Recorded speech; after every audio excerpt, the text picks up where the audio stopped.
itu akan menanyakan kepada kalian terkait materi yang sudah dilewatkan atau mengulas kembali. Itu akan tanya kepada kita. Itu kemarin kita sudah bahas tentang apa ya? Sifat-sifat Allah. Ya benar ya, sifat-sifat Allah. Terus sifat-sifat Allah itu ada berapa untuk Mas Sahrul? Sifat yang apa, Bu? Sifat-sifat Allah itu ada berapa? Ada 3. Ya, bisa disebutkan? Jais, Ya. Muha, wajib. Ya. Terus untuk Mbak Lutfi, sifat wajib Allah itu ada berapa? Ada 20. Ya. Terus Mbak Rita, sifat mustahil itu ada berapa? Ada 20. Ya. Terus Mbak Naila, sifat jais ada berapa? Sifat jais? Ya, berarti kalian semua masih ingat terkait pembelajaran kemarin ya? Ya, untuk selanjutnya kita akan membahas mengenai taubat. Sebelumnya, apakah kalian pernah melakukan dosa? Pernah. Sering ya, apalagi kita kan manusia lah. Untuk yang pertama itu ada pengertian taubat. Nah, taubat sendiri itu secara bahasa berarti kembali. Sedangkan secara istilah itu berarti kembali ke jalan Allah sehingga didasari dengan keinginan yang tidak akan melakukan lagi kesalahan-kesalahan yang sudah terlewatkan. Nah, untuk melakukan taubat sendiri itu seharusnya dengan niat yang sungguh-sungguh. Tidak boleh bermain-main ataupun melakukan taubat itu dikarenakan ingin mendapatkan hal-hal yang baik dari teman-teman. Tetapi untuk selanjutnya itu kita melakukan taubat lagi, melakukan kesalahan lagi, terus melakukan taubat itu tidak boleh dikarenakan taubat itu harus dilakukan dengan niat yang sungguh-sungguh. Selanjutnya dalam sebuah hadis itu disebutkan, bisa dibaca bareng-bareng. Bismillahirrahmanirrahim.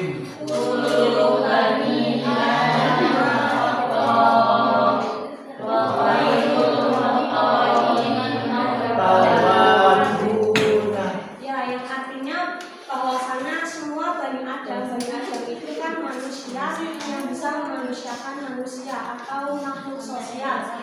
Dari Allah Subhanahu wa Ta'ala sendiri itu menerima taubatnya seseorang manusia dalam melakukan kesalahan, dan sebaik-baiknya orang yang salah itu selanjutnya melakukan taubat.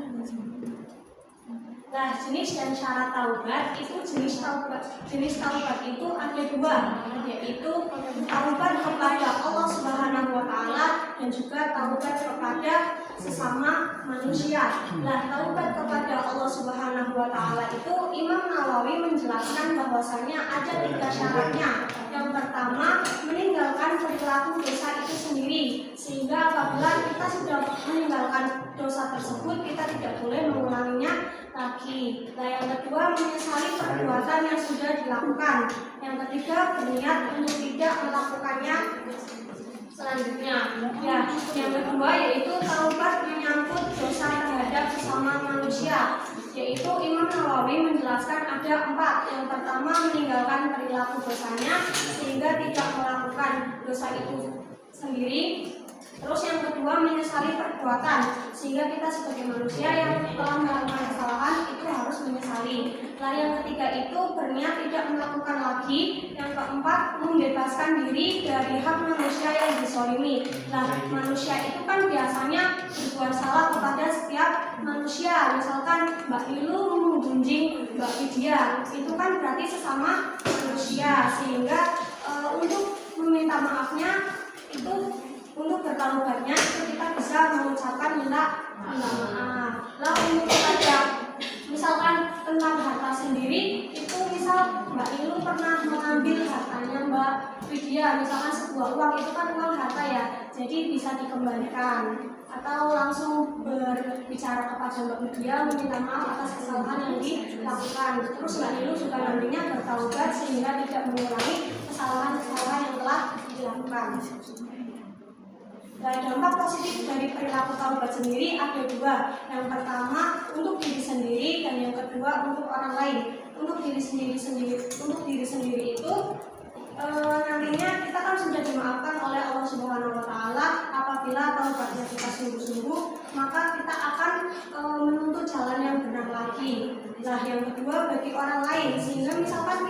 sudah melakukan kesalahan, otomatis keluarga kita kan ikut tercemar atau ikut mempunyai dampak yang negatif dari perbuatan kita, sehingga keluarga kita nantinya kan mendapatkan ocehan-ocehan dari orang atau pujian dari orang, sehingga dampak positifnya itu kita tidak melakukan kesalahan-kesalahan yang sudah diperbuat. Nah, perilaku membiasakan diri bertaubat. Itu yang pertama itu tidak boleh memandang remeh perbuatan dosa sekecil apapun. Misalkan dosa sekecil apapun itu contohnya kita membunuh orang, itu kan kecil ya kelihatannya, tapi kita itu tidak boleh meremehkan.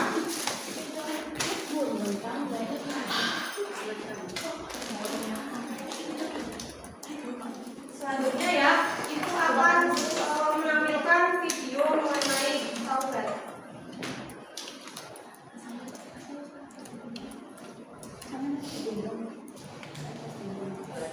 Siapakah yang paling berdosa dalam hidup ini? Mungkin akulah orang itu, kemaksiatan, kezaliman, sudah mendalam daging dalam hidup. Dengan apa aku harus menembus dosa-dosaku?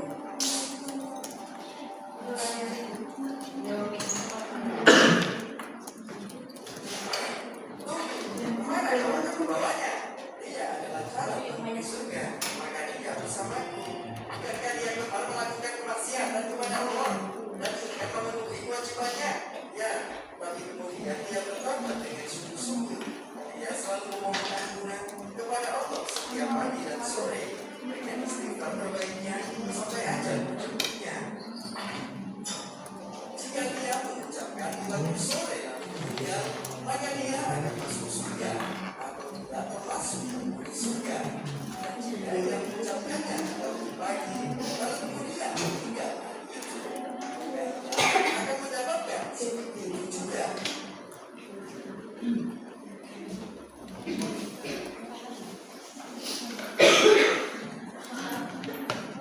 Baik ya, dari video tersebut itu dijelaskan bahwasanya apabila orang yang ingin bertaubat itu tidak ada pintu ditutupnya taubat, karena Allah itu sudah membuka selebar-lebarnya pintu orang yang ingin bertaubat, sehingga apabila orang-orang tersebut itu melakukan taubat itu tidak boleh mengulangi kesalahan-kesalahan yang sudah dilakukan.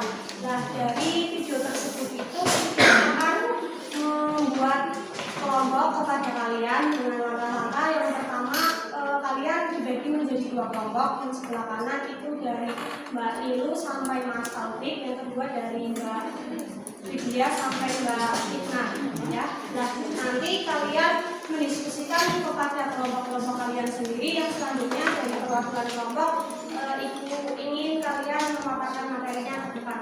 Paham teman-teman?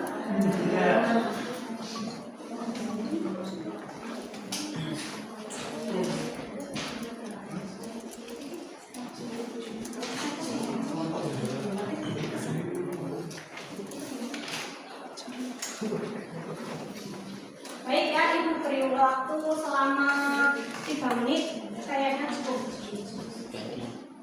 Sudah selesai ya teman-teman. Untuk selanjutnya tadi kan Ibu bilang bahwa kalian akan memaparkan materi di depan dari perwakilan kelompoknya. Untuk Mbak kelompok pertama yang mewakili siapa? Kelompok pertama dari Mbak Nilu sampai Mas Taufik. Yang kedua itu dari Mbak Widya sampai Mbak Irna. Mbak Nilu, silakan maju.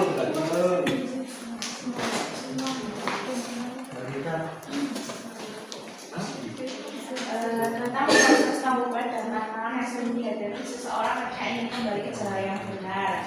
Proses taubat adalah langkah dalam kehidupan spiritual seseorang, namun seringkali dihadapkan pada berbagai tantangan. Salah satu faktor yang dapat menghambat seseorang dalam melakukan taubat adalah rasa malu dan takut penilaian pada orang lain. Dijelaskan dalam hadis itu bahwa banyak orang merasa tantangan untuk mengakui kesalahan mereka, terutama jika mereka telah berbuat dosa secara terbuka. Rasa takut ini dapat membuat mereka agar untuk meminta ampun dan kembali ke jalan yang benar. Aplaus buat Mbak Nilu dari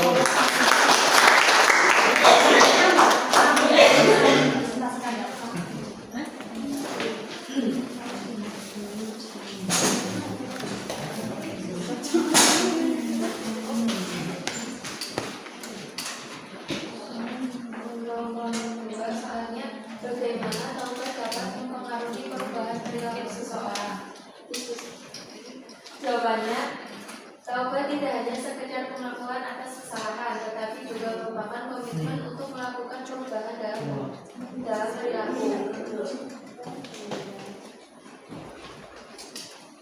Dijelaskan bahwa niat untuk bertaubat harus diikuti dengan tindakan nyata agar proses taubat menjadi efektif. Misalnya, ada seseorang yang ingin bertaubat dari kebiasaan buruk seperti berbohong, harus berusaha untuk jujur dalam setiap interaksi mereka setelah mengakui kesalahan tersebut.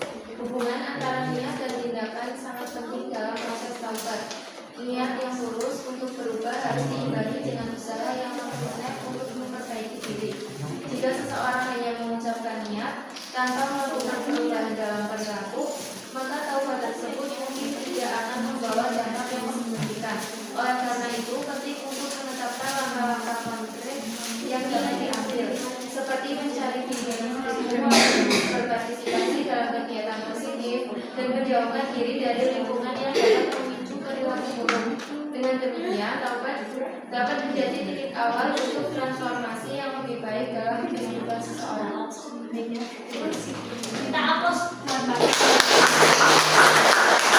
Ya, jadi kesimpulan pada diskusi pada hari ini bahwasanya seseorang yang ingin bertaubat itu tidak boleh melakukan kesalahan-kesalahannya lagi. Apabila kita melaksanakan kesalahan tersebut, itu hendaknya langsung melakukan bertaubat. Tapi perlu diingat ya, tidak boleh kita melakukan kesalahan lagi terus bertaubat lagi, kesalahan lagi bertaubat lagi, itu tidak boleh, dikarenakan Allah itu menyukai orang-orang yang baik, ya seperti itu. Jadi untuk pertemuan selanjutnya itu membahas mengenai istiqomah dan juga taat, yang dimana kalian ditugaskan membaca mengenai materi terlebih dahulu. Nanti ibu akan menanyakan seperti tadi satu persatu. Ya, Bu. Paham anak-anak? Paham. Baik ya, sekian dari ibu. Mohon maaf apabila ada kesalahan atau penyampaian materi yang kurang tepat. Wassalamualaikum warahmatullahi wabarakatuh. Waalaikumsalam warahmatullahi wabarakatuh.